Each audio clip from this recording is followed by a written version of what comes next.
नाज़रीन, पाकिस्तान के अंदर आमतौर पर जो इंतखाबात होते हैं वो लोकल इश्यूज़ की बुनियाद पर होते हैं। दूसरे मानों में फॉरेन पॉलिसी जैसे सब्जेक्ट्स जो हैं वो आपकी इलेक्शन कैंपेन का हिस्सा नहीं होते। पाकिस्तान तहरीक इंसाफ ने अलबत्ता अपने 100 दिन का जो प्लान दिया था उसमें फॉरेन पॉलिसी पर बात ज़रूर की थी, लेकिन ना तो मीडिया ने ना तो मुबस्सरीन ने उसके ऊपर ज़्यादा तबसरा किया। उनके 100 दिन के प्लान के अंदर जो एजेंडाज थे वो आप साथ स्क्रीन में देख सकते हैं। इस वक्त सूरत हाल ये है कि पाकिस्तान तहरीक इंसाफ एक बड़ी सियासी जमात बनकर उभरी है। तीनों सूबों के अंदर उनकी हुकूमत मुमकिन तौर पर दिखाई दे रही है। खैबर पख्तूनख्वा में, पंजाब में और इसके साथ साथ हम देख रहे हैं मरकज में भी होंगे और बलूचिस्तान में हुकूमत साजी के लिए भी जोड़ तोड़ जो है वो जारी है। इतनी मजबूत अगर हुकूमत आती है और एक पार्टी की आती है, सिंपल मेजॉरिटी के साथ आती है, तो आम तौर पर ये दिया जाता है कि ये इस तरह की जो हुकूमत होगी वो एक आज़ाद खुद मुख्तार खारजा पॉलिसी बनाने के लिए उसको तमाम तर जो है वो फैसिलिटेट किया जाएगा, उसके पास ये ऑप्शन मौजूद होगा। लेकिन पाकिस्तान में अनफॉर्चुनेटली एक बयानिया हमेशा से ये रहा है कि यहाँ पर इस्टेब्लिशमेंट जो है वो आपके खारजा अमूर को आम तौर पर कंट्रोल करती है। ताहम नाज़रीन, इस बात के बरक्स अगर हम तहरीक इंसाफ के इंतखाबात में बरतरी के बाद हालिया चंद अहम पेशरफ्त पर बात करें, जिसमें अमरीका का वेलकम करना, चीनी और सऊदी सफीरों की बनी गल आमद और दीगर मुस्लिम ममालिक की जानब से मुबारकबाद के पैगामात, खुसूसन जो हमने देखा पड़ोसी मुल्क भारत से वज़ीर आज़म नरेंद्र मोदी की जानिब से भी फोन कॉल का आना, नेक ख्वाहिशात का इजहार और मामलात आगे बढ़ाने के लिए मुश्तरका हिकमत अमली अपनाने की दावत और साथ ही साथ इंटरनेशनल मीडिया का इमरान खान की पहली विक्ट्री स्पीच को कवरेज देना, इन सब से एक तासुर जाता है कि माजी में जो बयानिया तश्कील दिया जाता रहा कि एस्टैब्लिशमेंट सिविल हुकूमत को एक आज़ाद और खुद मुख्तार खारजा पॉलिसी का कंट्रोल नहीं देना चाहती, तो इसके बरक्स आज मस्बत पेशरफ्त सामने आ रही है, जिससे ये बात वाज़ेह हो जाती है कि अगर सियासतदान खारजा पॉलिसी की तश्कील में ज़ाती एजेंडे कार फरमार ना लाएं तो यकीनन रियासती इदारों को इसके ऊपर कोई एतराज़ नहीं होगा। जिसकी ताज़ा मिसाल अली जहांगीर सिद्दीकी की तैनाती है, जिसका मकसद महज साबका वज़ीर आज़म नवाज शरीफ को जेल से बचाने के लिए अमेरिका में लॉबी करना था, तो उसके ऊपर बहुत ज़्यादा क्रिटिसिज्म आया। इमरान खान ने अपनी इलेक्शन मुहिम के दौरान और अब अपनी विक्ट्री स्पीच में भी यही नारा लगाया कि एक आज़ाद खुद मुख्तार और पाकिस्तान के मफाद के पेश नज़र तरजीहात को मद्देनजर रखते हुए अवामी मफाद पर मबनी खारजा पॉलिसी बनाई जाएगी। सवाल ये पैदा होता है नाज़रीन कि क्या इमरान खान पाकिस्तान को बैनुल-अक़वामी तन्हाई से, इंटरनेशनल आइसोलेशन से बाहर निकाल पाएंगे? आज़ाद खारजा पॉलिसी की तश्कील में क्या तहरीक इंसाफ की हुकूमत को एस्टैब्लिशमेंट की जानिब से किसी किस्म की मुज़ाहमत का सामना होगा? And last but not the least, खारजा पॉलिसी महाज जहां दूसरे नाकाम हुए वहां पाकिस्तान तहरीक इंसाफ कैसे कामयाब होगी? इस पर बात करेंगे। इकराम सहगल साहब, आपसे गुफ्तगू का आगाज करते हैं। इकराम सहगल साहब, it seems like Pakistan Tehreek-e-Insaf will have to balance Washington, Delhi, Beijing without going against the establishment's vision for Pakistan's foreign policy. अब असल चैलेंज यही है सर कि एक ऐसा महाज जहां दूसरे तमाम लोग, तमाम हुकूमतें नाकाम हुई, वहां पाकिस्तान तहरीक-ए-इंसाफ कैसे कामयाब होगी? एक आज़ाद खुद मुख्तार खारजा पॉलिसी के हुसूल के लिए कैसे पाकिस्तान तहरीक-ए-इंसाफ कामयाब होगी? मारूफ, ये देखें, आपको जो फॉरेन पॉलिसी है वो खाली आपकी इम्पेरेटिव नहीं होती। नेशनल सिक्योरिटी जो करते हैं और नेशनल सिक्योरिटी की जो इम्पेरेटिव होती हैं वो डिक्टेट करती हैं फॉरेन पॉलिसी। लेकिन अगर आप चेंजिंग डायनामिक्स देखें जो आपकी दुनिया में, तो ये फॉरेन पॉलिसी जो कुछ भी थी आपकी, जिस तरह भी थी, आप जो भी बोलें, आपकी in any case you are exactly at the place जहाँ पर आपको होना चाहिए था। मैं आपको समझाता हूँ। एक तो देख लें, अफ़गानिस्तान के ऊपर पाकिस्तान का बहुत पुराना मौक़िफ़ ये था कि आप तालिबान से बात करें। अब जब से उन्हें कदम उठाए हैं, ऐसे कदम उठाए हैं जो हमारे टेररिस्ट थे उनको मारना शुरू किया ड्रोन अटैक से, आपने सिग्नल दिया पाकिस्तान को दैट अमेरिका ने कि भाई हम बात करना चाहते हैं। फिर अशरफ गनी साहब ने बड़ा खुल्लम खुल्ला बताया है तालिबान से बात करना चाहिए। ये तो हमारा मौक़िफ़ बहुत पुराना है। दूसरा मौक़िफ़ ये है कि देखिए, चेंजिंग डायनामिक्स ये है कि आपकी जो मिडल ईस्ट में एक शिया सुन्नी डिवाइड होकर रह गई है, और बेसिकली वो डिवाइड आप अगर आप यमन में चले जाते तो you would have become part of the Sunni coalition. लेकिन आप यमन में नहीं गए, आपने बूट्स ऑन द ग्राउंड नहीं किया। अब इवन देन आपने सऊदी अरब के साथ मेंटेन किया, और 8-10 महीने 1 साल के बाद सऊदी अरबिया भी came around two that point of view.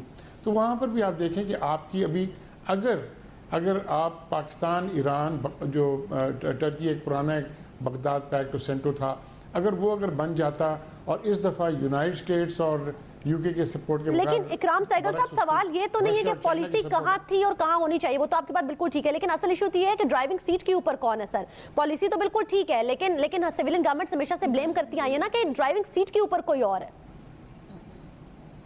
دیکھیں سویلین گورنمنٹ کو اگر وہ they were capable of making that foreign policy تو کوئی بات ہوتی، لیکن آپ بات یاد رکھیں اور کوئی بھی ملک ہو یونائٹڈ اسٹیٹس تک جہاں پر فارن پالیسی ہوتی ہے وہاں نیشنل سیکورٹی امپیریٹیوز وہ ڈکٹیٹ کرتی ہیں. نیشنل سیکورٹی میں امپیریٹیوز میں اسٹیبلشمنٹ کا ضرور رول ہوتا ہے، اور آپ اگر سمجھتے ہیں کہ پینٹاگون کا رول اس میں نہیں ہوتا ہے یا نیشنل سیکورٹی کونسل کا رول نہیں ہوتا، یا آپ غلط سمجھتی ہیں. یونائٹڈ اسٹیٹس میں بھی تو یہ بات ضرور ہوتا ہے. اور اس میں دوسری بات میں کلیئر کر دوں، نیشنل سیکورٹی خالی ڈیفنس آف ونس بارڈرز نہیں ہوتا ہے. نیشنل سیکورٹی اب ہوتا ہے بہت سی چیزیں اس کے اندر آ جاتی ہیں جو ود ان دا بارڈرز ہوتی ہیں، انٹرنل میں آ جاتی ہے، اس کے اندر لا اینڈ آرڈر. ٹھیک ہے، پوائنٹ ویل ٹیکن. اجاز حیدر صاحب کو بھی شامل کریں. اجاز حیدر صاحب، اکرام سہگل صاحب کہہ رہے ہیں جہاں چیزیں ہونی چاہیے تھی ایگزیکٹلی وہیں پر ہے sir, but this is not the question کیا ٹھیک ہے کیا ٹھیک نہیں ہے. ماضی میں سویلین گورنمنٹس کو اس کے اوپر اعتراض رہا ہے.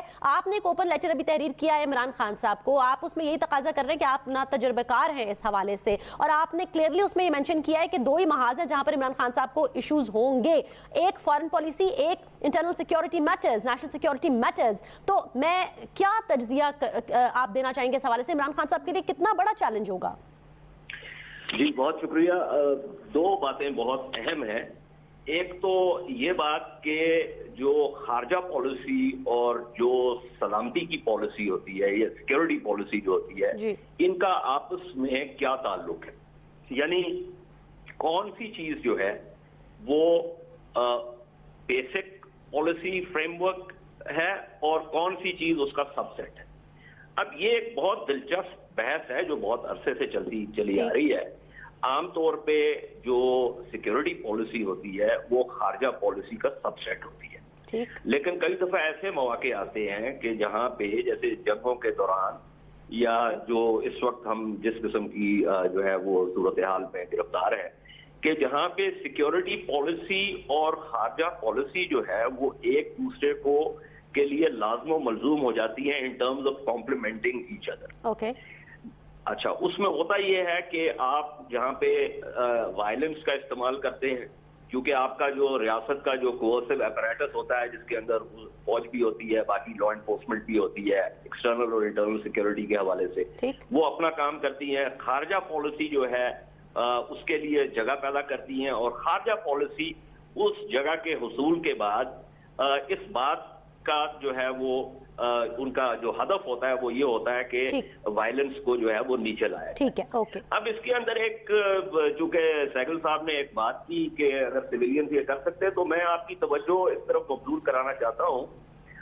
کارگل کے زمانے میں، اور اس کے بارے میں نسیم زہرا نے جو ہماری کالگ بھی تھیں، بہت سینئر جرنلسٹ بھی ہیں، انہوں نے بہت عمدہ کتاب لکھی ہے، اور اس کتاب کے مندرجات سے اور اس میں جو ڈیٹیلز ہیں اس کے حوالے سے ہمیں یہ بات جو ہے وہ بالکل واضح ہو جاتی ہے کہ نواز شریف صاحب جو اس زمانے میں سویلین پرنسپل تھے، وزیر اعظم تھے، اور ان کی جو کابینہ تھی وہ اس بات کا انہوں نے اہتمام کیا تھا کہ انڈیا کے ساتھ تعلقات جو ہیں ان کو نارملائز کیا جائے.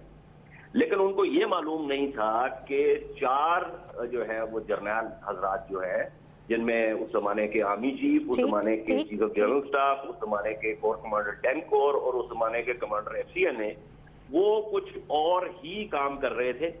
اور وہ جو کام تھا اس کی اب یہ جیسے لیکن اجاز صاحب دلیل یہ دی جاتی ہے نا کہ سیویلینز کو فارن پالیسی بنانے نہیں آتی، جیسے اکرام سہگل صاحب نے بات کی. نہیں، سیویلینز ہی کو خارجہ پالیسی بنانی آتی ہے. یہ غلط بات ہے. ساری دنیا میں جو ہے اکرام سہگل صاحب آپ نے کہا کہ اگر سیاستدان بنا سکتے ہوتے، حکومتیں بنا سکتے ہوتے. میں نے آپ سے یہ کیا نا، میری بات سن لیجیے. میں نے ایک بات میں کلیئر کر دوں معروف صاحب، اگر چاہے مجھے اجازت دیں، کہ میں نے یہ نہیں کہا کہ سویلین فارن پالیسی بنا نہیں سکتے ہیں. میں نے یہ کہا کہ نیشنل سیکورٹی اسٹریٹجی وہ ڈکٹیٹ کرتی ہے foreign policy, national security strategy. Ejaz صاحب جی مختصراً پھر رضا رومی کے پاس بھی جانا ہے. جی اجاز صاحب. جی اجاز صاحب. National security strategy, okay, national security strategy جو ہے اس کے نیچے आपकी नेशनल मिलिट्री स्ट्रेटेजी होती है, ठीक ठीक नेशनल मिलिट्री स्ट्रेटेजी के नीचे आपकी ऑपरेशनल स्ट्रेटेजीज होती हैं, ठीक नेशनल सिक्योरिटी स्ट्रेटेजी के नीचे आपकी फॉरेन पॉलिसी होती है, आपकी फाइनेंस होती है, आपकी एजुकेशन होती है, आपकी health, a number of things. National security strategy जो है वो एक छतरी है, ठीक है, और उसका ताल्लुक और उसको बनाने का ताल्लुक जो है, जैसे आपके पास एक cabinet committee on national security है कि जिसको चेयर करते हैं वजीर आजम, और उसके अंदर उनकी सिविलियन काबीना के फिर आप इजाज़ हैदर साहब आप अपने ओपन लेटर में खुद ये भी लिखते हैं कि कभी भी वजीर दिफा को वो इज्जत नहीं मिली किसी की जाने से भी, हालांकि वो इंचार्ज होते हैं। मैं आप ही की बात को आगे लेके चलते हुए, रजा रूमी साहब, ये दोनों पैनलिस्ट की आपने मेरी बात सुनी है, क्या इमरान खान साहब पाकिस्तान को, तो क्या करें वो? रजा रूमी साहब, क्या इमरान खान पाकिस्तान को बैनुल-अक़वामी तन्हाई से बाहर निकाल पाएंगे या आजाद खारजा पॉलिसी की तश्कील में उनको एस्टैब्लिशमेंट की जानिब से मुज़ामत का सामना होगा? शिकार नहीं है, पहली बात तो ये तासुर तो सर यही दिया जाता है। दो आई एग्री विद यू, रजा रूमी साहब जो है वो गलत है, मेरे ख्याल से अभी तन्हाई का शिकार नहीं है। ठीक है, ये जो बहस हो रही थी कि खारजा पॉलिसी कौन बनाता है और कैसे बनती है, उसका सिक्योरिटी पॉलिसी से क्या ताल्लुक है, तो देखिए वो वेरिएबल्स तो अभी भी बरकरार हैं और मौजूद रहेंगे। मैं उनमें कोई खास तब्दीली नहीं देखता, और क्योंकि अभी तो इमरान खान साहब का जो फोकस होगा वो डोमेस्टिक एजेंडे पर होगा। उन्होंने जो 100 दिन का अपने जो वादे किए थे उनमें खारजा पॉलिसी बहुत नीचे प्रायोरिटी लिस्ट में है। अभी तो बहुत बड़े बड़े चैलेंजेस हैं, मगर उन चैलेंजेस में सबसे बड़ा मसला जो है वो माशी इस्तेहकाम का मसला है, जहां पर IMF से एक बेल आउट पैकेज भी लेना है, चीन के साथ CPEC के ऊपर जो मामलात हैं उनको दोबारा डगर पे डालना है कि तेजी से CPEC का कंप्लीट हो। तो यकीनन माशियात जो हैं इस वक्त वो पाकिस्तान की खारजा पॉलिसी के ऊपर एक गहरा जो है वो असर छोड़ेंगी, और एक बड़ी टाइट रोप वॉकिंग करनी पड़ेगी, क्योंकि हमने आज बयान देखा है अमेरिकी सेक्रेटरी ऑफ स्टेट की तरफ से, जो ये कह रहे हैं कि अगर IMF का जो कर्जा है वो अगर चीन की रीपेमेंट्स के लिए लिया जाएगा तो वो उस पर अमेरिका को इतराज होगा। तो मेरे ख्याल से ये चैलेंजेस बिल्कुल दरपेश है, मगर मैं ये समझता हूँ कि इमरान खान साहब जो हैं वो बिल्कुल और अगर उनके पास अच्छी टीम होगी माशी अमूर में भी, खारजा अमूर में भी, तो यकीनन वो इन चैलेंजेस से नबर्द आजमा हो जाएंगे। अगरचे कि सूरत हाल तो बहुत नागुफ्ता बहे है और बड़े बड़े अच्छों के छक्के छूट जाएंगे जो हालात हैं इस वक्त पाकिस्तान के। लेकिन रजा रूमी साहब, इजाज़ हैदर साहब अपने ओपन लेटर में लिखते हैं कि जिसने भी ये कोशिश की है उसको ऑब्वियसली इसके विंग्स जो है वो क्लिप कर दिए जाते हैं, so you ultimately have to surrender. अब इमरान खान साहब जिस तरीके से इलेक्शन के अंदर जो रिटोरिक उनका रहा है, जो रेटरिक उनका रहा है, उसके बरक्स क्या वो सख्त फैसले ले पाएंगे? और सख्त फैसले लेते हुए अगेन मेरा वही सवाल है, चैलेंज ये है कि जहां दूसरे नाकाम हुए आप पाकिस्तान तहरीक इंसाफ कैसे कामयाब होगी? इस पर इकराम सहगल साहब, जो 100 दिन का प्लान था तहरीक इंसाफ का, उसमें उन्होंने कुछ खदोखाल वाजे किए थे कि हुकूमत में आने के बाद उनकी क्या मनसूबाबंदी होगी खारजा पॉलिसी के तनाजुर में। अब आप कहते हैं कि हमारी खारजा पॉलिसी वही है जहां होनी चाहिए थी। अगर हम इसी पर बात करें तो इमरान खान साहब कहते हैं जी पड़ोसी ममालिक के साथ इक्तिसादी डिप्लोमेसी पर मबनी पुरअमन पॉलिसी। अब हमें पता है कि हमारे तमाम पड़ोसियों के साथ इस वक्त जो हालात, जो सूरत हाल चल रही है, और ये वहां नहीं होने चाहिए थे जहां ये हैं, लेकिन क्या वो ऐसा कर पाएंगे? अक़वाम मुत्तहिदा की करारदादों के पैरामीटर्स के अंदर मसला कश्मीर के हल के लिए ब्लूप्रिंट पर काम का आगाज, अगेन क्या वो ऐसा कर पाएंगे? क्या उन्हें ऐसा करने दिया जाएगा? इलाकाई और आलमी सतह पर पाकिस्तान की बेहतर और मस्बत राब्ता कारी को फरोग, चीन समेत खत्ते में अपने तहादियों के साथ स्ट्रेटेजिक शराकत दारी को फरोग। आप मुझे बताइए, ये चंद एक चीजें हैं, बट क्या उनको ये सब करने दिया जाएगा? मसला Kashmir, friendly ties with India. देखिए, फ्रेंडली टाइज विद इंडिया की कोई ऐसी बात नहीं है। यहाँ पर लोग हैं चाहते हैं फ्रेंडली टाइज विद इंडिया।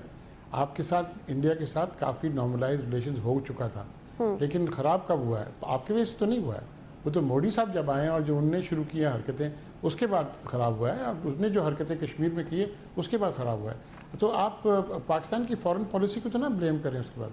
दूसरी जब बरक्स आ जाए अफगानिस्तान के साथ, अफगानिस्तान ने इतने साल के बाद पहले तो अशरफ गनी साहब ने ठीक शुरू की थी, फिर बाद में उन्हें हर चीज़ के लिए पाकिस्तान को ब्लेम करते थे। अब क्यों पाकिस्तान के साथ वापस आ गए? अब क्यों उन्होंने शुरू कर दिया कि हमें तालिबान से बात करनी चाहिए वगैरह? ये तो पाकिस्तान का पुराना मौक़िफ़ है, कोई नया मौक़िफ़ तो नहीं है। और तीसरी बात देखिए, मैं आपको फिर बोलता हूँ, हमारा ये इंटरेस्ट में है कि हम यूनाइटेड स्टेट्स के साथ हम अच्छे ताल्लुकात रखें, लेकिन वो ताल्लुकात ऐसे होने चाहिए जो मास्टर स्लेव रिलेशनशिप नहीं होनी चाहिए। और आई थिंक अभी तक जो आपकी पॉलिसी है, आपने बड़े आराम से, आपने कोई रिएक्शन नहीं किया है। आपने लास्ट पूरे साल 2 साल में आप देखें, آپ کی بڑی اسٹڈی پالیسی رہی ہے.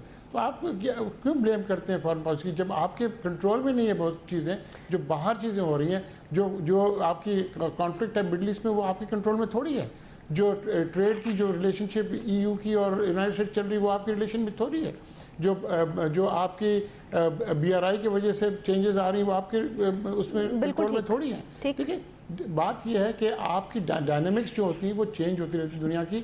آپ یہ بات دوسری ہے کہ ایک رٹ ہوتا ہے کہ جی وہ ملٹری کنٹرول کر رہا ہے, ملٹری نے یہ کر دیا.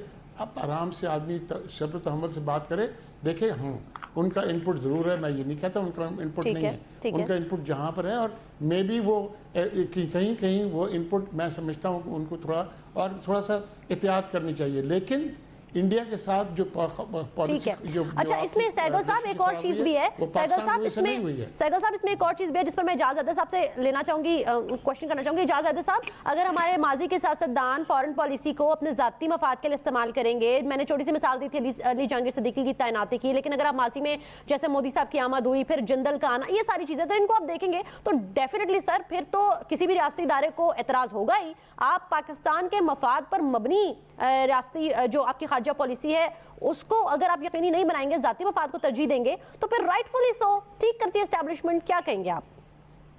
یہ آپ کے پاس اس کا ثبوت ہے کہ یہ ذاتی مفاد کے لیے تھا یا یہ جو ایک تاثر پیدا کیا گیا اس کے حوالے سے آپ بات کریں؟ یہ میرا آپ سے سوال. دیکھیں مودی صاحب کا آنا, شادی کے اوپر جندل کا آنا, یہ وہ چیز ہے جس سے یہ اسٹیبلش ہوتا ہے کہ مودی صاحب کے آنے سے بزنس انٹرسٹ نہیں ہے کیا کہ مودی, یا تو آپ میری بات سن لیں. جی جاز صاحب آپ نے چونکہ سوال کا تو میں جواب دے رہی تھی, پلیز. بات یہ ہے کہ ابھی بات ہو رہی تھی کہ مودی جو ہے اس کی وجہ سے یہ سارا معاملہ خراب ہوا.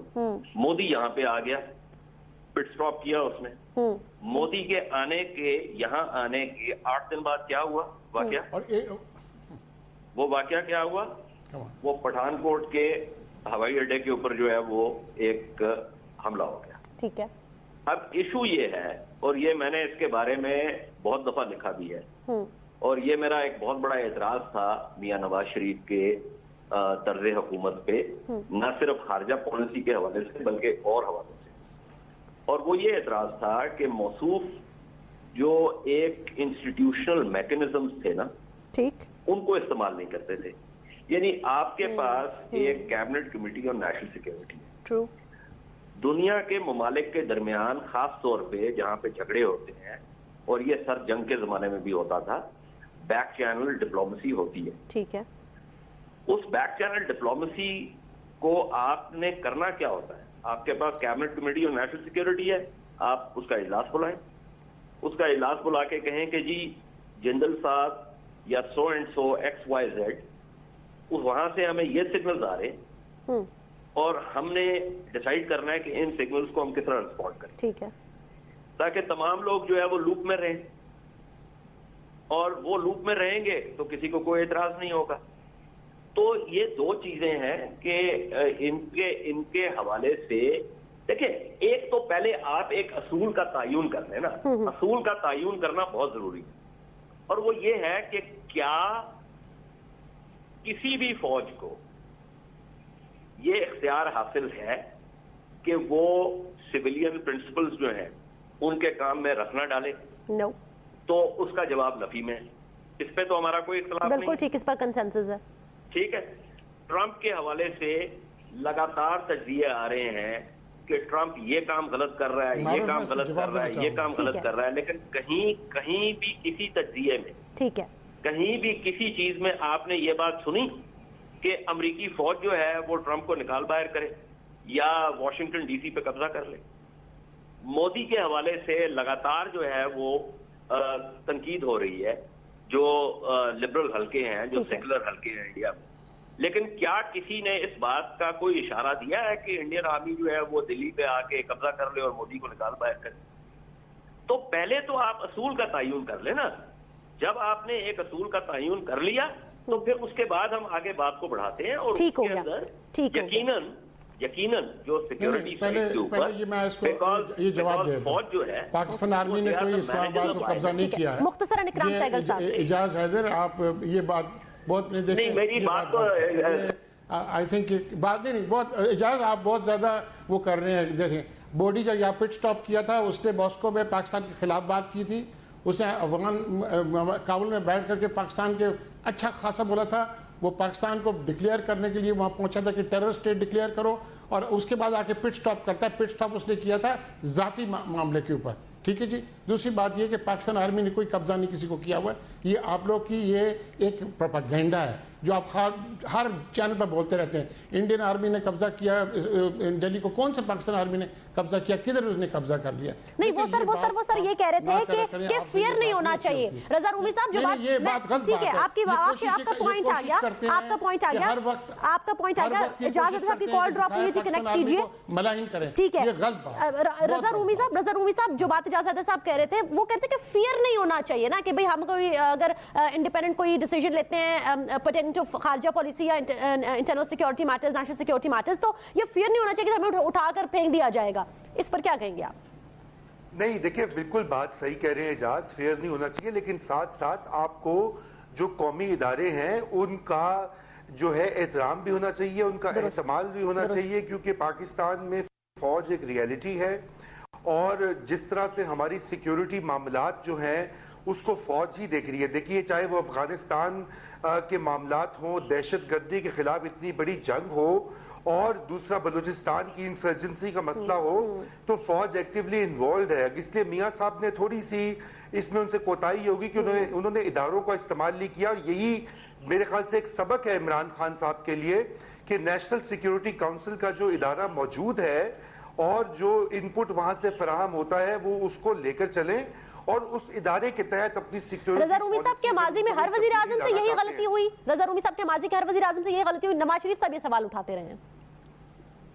जी मेरे ख्याल से गलतियां हुई हैं, क्योंकि आप देखें ना, उसकी वजह यह कि जैसे जिंदल साहब की आमद थी, मोदी साहब की पर्सनल विजिट थी, देखिए वो सिग्नल्स जो हैं वो ठीक नहीं लिए गए, और मेरे ख्याल से ये चूंकि इतना सेंसिटिव मामला है, 4 जंगें हम जो है हिंदुस्तान के खिलाफ लड़ चुके हैं।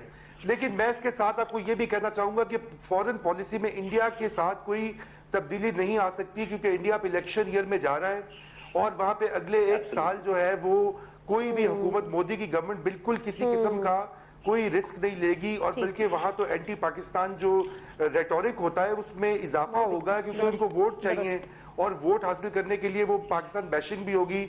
इससे मेरे ख्याल से हालात तो बिल्कुल साजगार नहीं है। दूसरा अफगानिस्तान का मसला है जो लिंक्ड है, वहां भी इंडिया का एक बहुत बड़ा रोल है। पाकिस्तान की ये हमेशा से सिक्योरिटी ऑब्जेक्टिव रहा है कि भाई आप वहां पर जो है हिंदुस्तान के इस तरह से कदम ना जमे कि हमें दोनों। अच्छा मेरे पास आखिरी 1 मिनट है, मैं चंद सेकंड्स में इकराम सहगल साहब, इजाज हैदर साहब, रजा रूमी साहब मशवरा क्या देंगे इमरान खान साहब को फॉरेन पॉलिसी की तश्कील के हवाले से? मुख्तसर 15-20 सेकंड में इकराम सहगल साहब।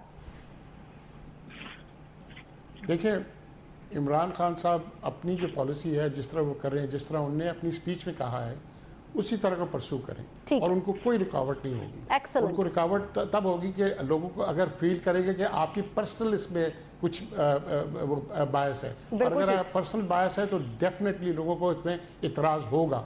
और दूसरी बात ये कि आपके 6000 सोल्जर शहीद हो गए, 25,000 वुंडेड हो गए, तो ये किस लिए वुंडेड हुए हैं, कौन करता है ये जो ये यादव वगैरह कहाँ से आया था? ये बिल्कुल ठीक, पॉइंट वेल टेकन। ठीक है, इजाज हैदर साहब मुख्तसरन सर। उनको एक अच्छा टीम लीडर सिलेक्ट करना चाहिए। ठीक, खारजा पॉलिसी के जो इस वक्त चैलेंजेस हैं, जिनका कुछ का जिक्र जो है वो रजा रूमी साहब ने किया, बिल्कुल दुरुस्त किया, और वो जो चैलेंजेस हैं उनको मद्देनजर रखते हुए if he selects a good leader and allows the leader to select his team, ठीक है, और उसके बाद इसके ऊपर बैठ के एक लाया अमल तय करें। कैबिनेट कमेटी और नेशनल सिक्योरिटी का सबको लूप पे रखें, अच्छा टीम लीडर लेकर आए। बिल्कुल ठीक है, इजाजत।